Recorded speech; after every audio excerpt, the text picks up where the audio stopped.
사랑하는 하여묵 가족 여러분, 안녕하세요. 김소명 목사입니다. 오늘도 주시는 복된 말씀 의지하여 소망의 하루 보내실 수 있기를 축복합니다. 이 시간 본문은 신명기 12장 1절에서 7절입니다. 내 조상의 하나님 여호와께서 내게 주셔서 차지하게 하신 땅에서 너희가 평생에 지켜 행할 규례와 법도는 이러하니라.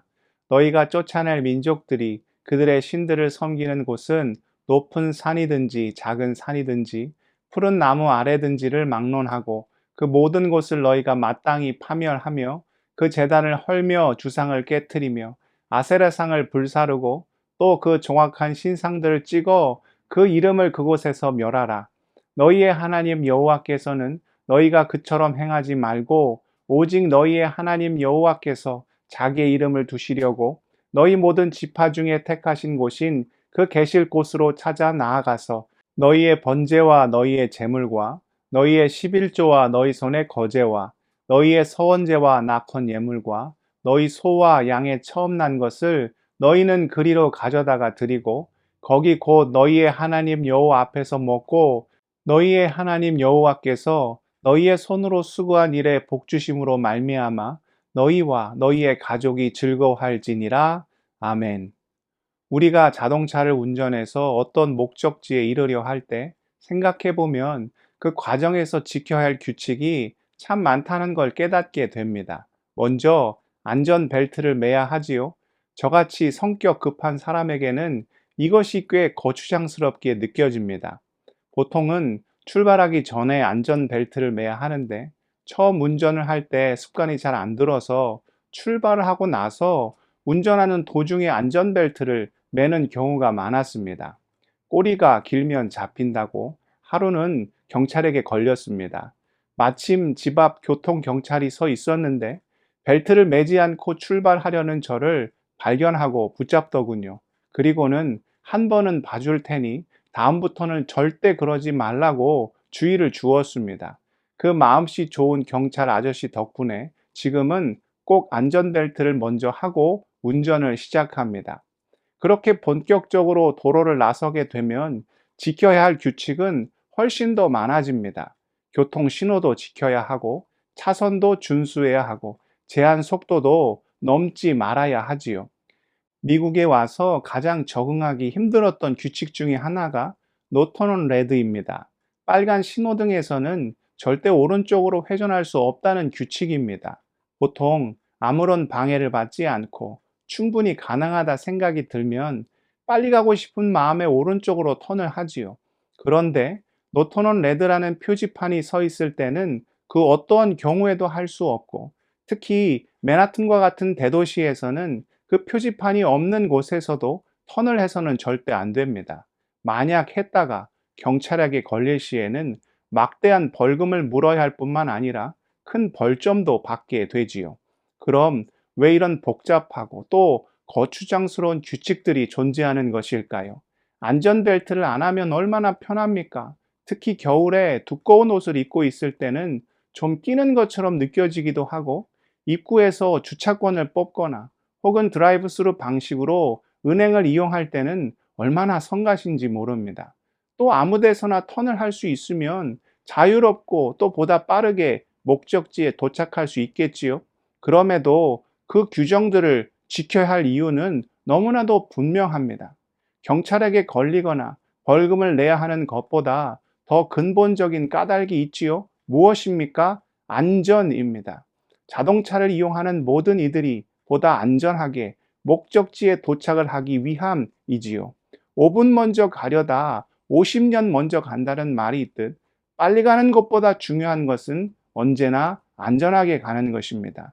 왜 안전벨트를 맵니까? 사고가 났을 때 메고 있는 것과 안 메고 있는 것의 결과가 천지 차이기 때문입니다. 왜 노턴 레드 규정을 준수해야 합니까? 사람이 사방에 눈이 달린 것이 아니죠. 아무리 조심을 한다 해도 분명 보이지 않는 사각지대는 존재합니다. 나는 괜찮다 판단을 해도 그곳에서 워낙 사고가 많이 나니까 그런 표지판이 존재하는 것이고 모두의 안전을 위해서 반드시 그 규칙을 지켜야 한다는 것입니다. 오늘 말씀에 보면 이제 이스라엘이 가나안 땅에 입성을 하게 될 것인데 그곳에서 그들이 어떠한 삶을 살아야 하는지에 대한 가르침이 기록되어 있습니다. 오늘 본문 1절입니다. 내 조상의 하나님 여호와께서 내게 주셔서 차지하게 하신 땅에서 너희가 평생에 지켜 행할 규례와 법도는 이러하니라.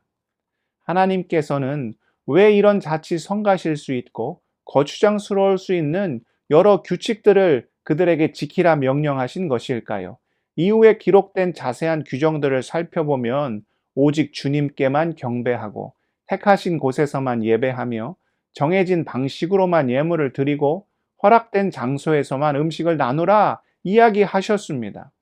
혹여 그들이 가나안의 문화를 따르거나 각자 자기 마음대로 행하는 것을 극도로 경계하셨지요. 오늘 본문 4절입니다. 너희의 하나님 여호와께는 너희가 그처럼 행하지 말고, 여기서 말하는 그는 우상 숭배를 행하는 가나안 족속들을 의미합니다. 또 8절입니다. 우리가 오늘 여기에서는 각기 소견대로 하였거니와 너희가 거기에서는 그렇게 하지 말지니라. 이제 가나안에 들어가면 사방팔방 유혹의 손길이 가득하였기에 결코 자기들 멋대로 마음대로 살아서는 안 된다는 것이었지요. 이런 명령과 규례와 율례를 허락하신 이유는 너무나도 분명하고 확실합니다. 당장은 가나안의 문화가 화려하고 그럴듯해 보이고 또 자기 멋대로 마음대로 사는 것이 참 편해 보일 수 있지만 그 길 끝에는 무엇이 있었습니까? 우상 숭배를 비롯한 온갖 죄악의 일들이 가득하였지요. 가나안 족속이 여호와의 목전에서 악을 행함으로 무서운 심판을 당한 것처럼 이스라엘 백성 또한 그런 가증한 일을 행함으로 마찬가지의 무서운 결과를 맞닥뜨릴 수 있었다는 것이지요. 그러나 안타깝게도 그 이후에 여호수아의 정복 시대를 넘어 사사들이 이스라엘을 다스린 가나안 정착 시대를 보면 어떤 일들이 일어났습니까? 우리는 그 사사 시대를 영적 암흑의 시대라고 부릅니다. 사사기를 펼쳐 읽어보면 차마 입에 담지도 못할 수치스럽고 부끄러운 일들이 가득 기록되어 있지요. 사사 시대가 그렇게 죄악으로 물든 이유에 대하여 성경은 다음과 같은 원인의 이야기를 들려줍니다. 사사기 21장 25절입니다. 그때에 이스라엘의 왕이 없으므로 사람이 각기 자기의 소견에 옳은 대로 행하였더라. 사사시대에 왜 왕이 없었습니까? 하나님께서 왕이셨고 분명 자기 백성 이스라엘을 향한 하나님의 명령과 규례와 율례가 존재하였지요. 그러나 그것에 순종하지 않고 각기 자기 소견에 옳은 대로 행하였다가 결국 죄악의 시대, 어둠의 결과를 맞이하게 된 것입니다. 우리 또한 주어진 삶의 자리에서 죄악에 물들지 않고 복을 복대로 은혜를 은혜대로 누리며 사는 길은 결코 다르지 않습니다.